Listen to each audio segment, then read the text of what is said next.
Vijana katika kaunti ya Trans Nzoia wameanzisha harakati za kuwafunza wenzao kujitegemea kupitia usanii. Hii ni kufuatia ongezeko la vijana wanaohusika kwenye visa vya uhalifu na vurugu.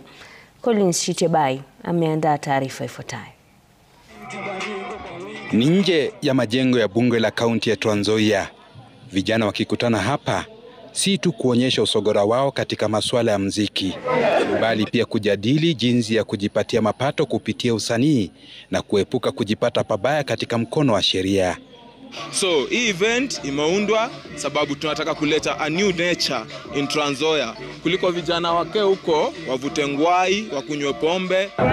Vijana hao wanatamaushwa na baadhi ya viongozi nchini ambao wamekuwa tayari kuwatumia kuzua mtafaruku wa ubabe wa kisiasa, lakini hawataki kuwasaidia kujimudu kiuchumi. Tumeamka kwa sababu tumeona serikali imetulalisha sana.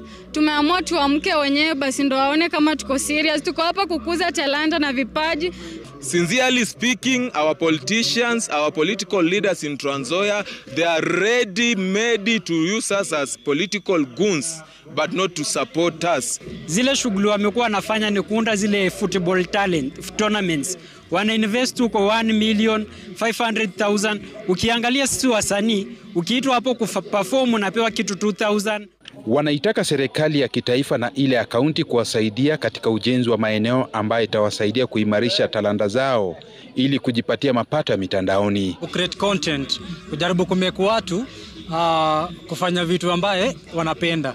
So kitu challenge niko nayo na Trans Nzoia ni moja. Politicians wa Trans Nzoia wanatumia vijana huko vibaya. Wezi support talent. Uko na talent, uko na shughuli, lakini wende ufike studio kama msanii, imekuweka mbaya. Kama venye msanii amebanja, tukiweka kitu kama studio hapa itakuwa bie.